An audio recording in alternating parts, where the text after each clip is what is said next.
On my way home from dropping my daughter off at camp this morning, I was listening to Blondie's Heart of Glass. And that to me is the quintessential song of summer. When I was younger, I had a convertible and I would drive around listening to that song full blast. But life is a little bit different now. And this summer hasn't had quite the same summer vibes that I was hoping for, but that's not stopping me from creating summer vibes in the kitchen. No matter what time of year it is, I like to cook a whole chicken once a week. I usually slow cook it, but today I'm actually roasting it because I technically like the meat better that way, but also I like to add a little bit of lemon to my chicken to brighten up the flavor. This chicken and the lemon are actually not local, but I'll be using these bones to make broth for a summer chowder, which I'll share with you in a few minutes. But I don't always have the bandwidth to create new recipes, and a roasted chicken is definitely not a summer recipe. But what I like to do is add flavors that match the season, so that way it feels seasonal, it feels summery, but I don't have to learn or do anything new. And that's one of the reasons why I like to keep my recipes or my cooking repertoire relatively simple, so that way I can adjust things that match the season or my mood. I'm roasting the chicken at 475 degrees until it reaches an internal temperature between 160 and 165, and then I let it rest for a while. In the meantime, I am out in the garden grabbing some vegetables for a cucumber salad. So my tomato garden is a bit of a success and a bit of a failure. We have tomatoes, but we also have some serious bug infestation. And it is also blazing hot, so the fruit has stopped setting. But I'm going to use what I can right out of my garden for a lemony cucumber salad with creamy dressing. This recipe is actually over on my blog over at moonandmagnolia.com. This is a pretty classic lemony dressing with olive oil, Greek yogurt, lemon zest, but the star is actually, I think, the fresh herbs. So I'm using basil and chives from my garden, and I'm chopping them finely and mixing them in. Now, if you don't have fresh herbs, you can always use 1/3 of the amount of dried herbs. But if we are talking about crafting summer flavors in the kitchen, fresh herbs are definitely the way to go. And then I am making a beautiful summer salad with cucumbers and tomatoes from our garden, red onion, feta cheese, and chickpeas.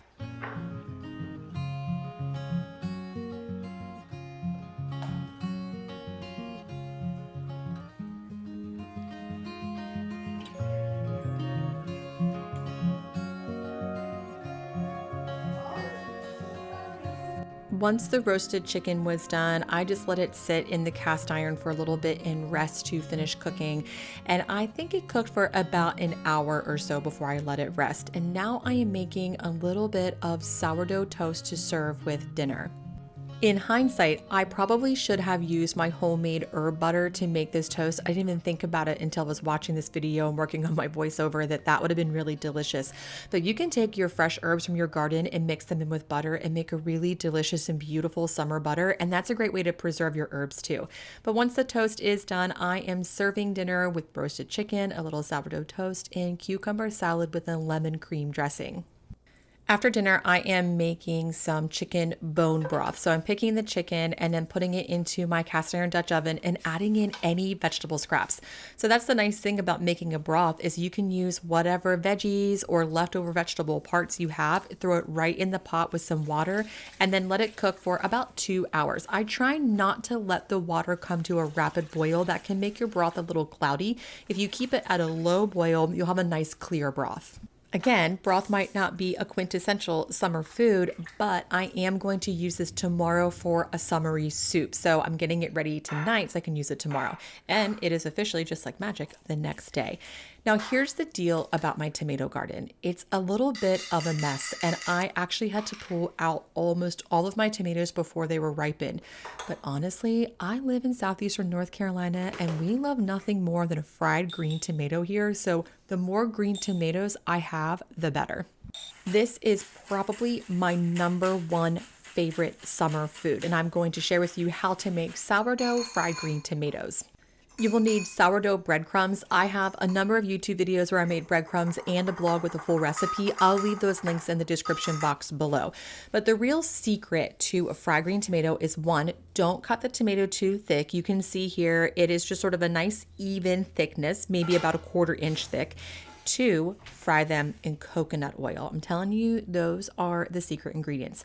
I am simply just taking the sliced tomatoes, dredging it in flour, egg, and sourdough breadcrumbs. Each of those are seasoned individually with salt and pepper. That's pretty key also. I do these in small batches of about 4 to 5, and I fry them in coconut oil for maybe 2 to 3 minutes on each side or until they are golden.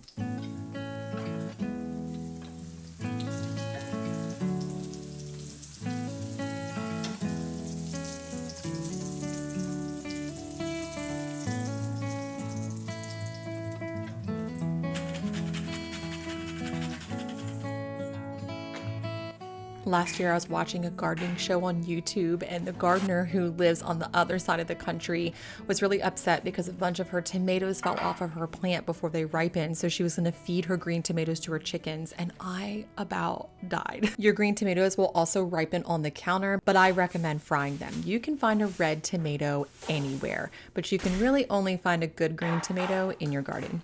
Next, I am making a giant pot of chicken corn chowder, and I'm using local corn that I froze from last year. So the thing about chowder, I feel like I'm saying a lot about summer foods and saying, oh, this isn't a summer food, but actually chowder is a summer soup, and it brings back a ton of memories.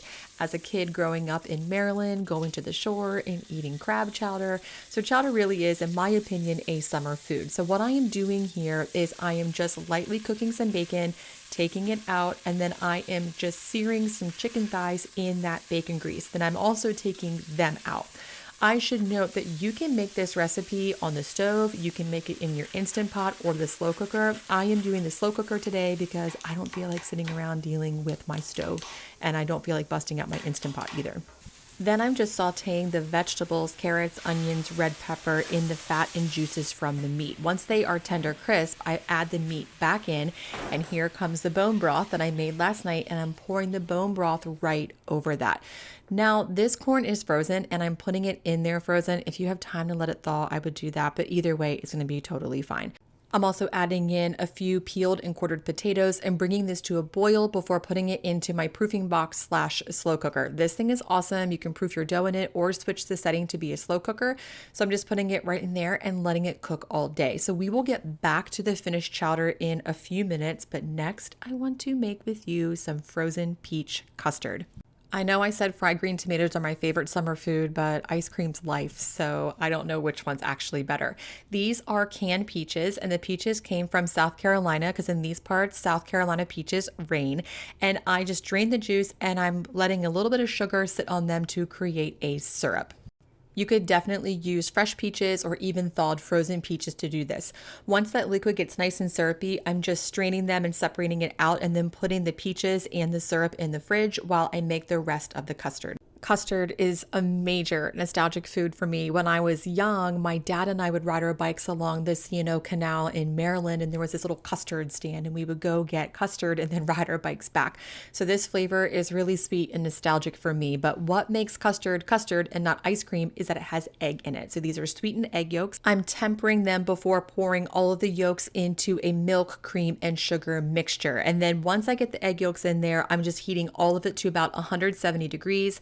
Then I'm adding in vanilla and the peach juice and putting it in my ice cream maker. So this is the Kumio ice cream maker. I have a full review about this on YouTube. I'll leave the link for that in the description box below. But this thing is awesome because you just put your ingredients or your mixture right in, hit go, and you have ice cream in 45 to 60 minutes. There's no pre-freezing, no salt, no ice. It's super easy.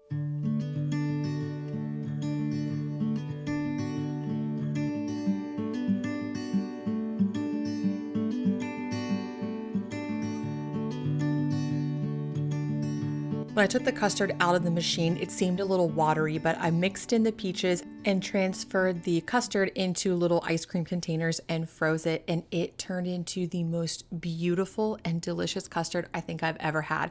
For dinner, I am finishing up the chicken corn chowder. So it cooked all day, and now I am just taking out the chicken thighs and bacon so I can mash up the soup and add a few more ingredients.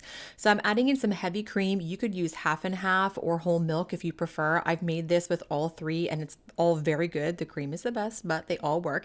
And then I'm mixing together about a quarter cup of cornstarch and probably about equal parts milk. I didn't really measure it, but kind of eyeballing about equal parts, and mixing that together and then mixing it into the soup and bringing it to a boil just to help it thicken. Once it thickens, I like to mash those potatoes just to release those starches to help thicken it a little bit more.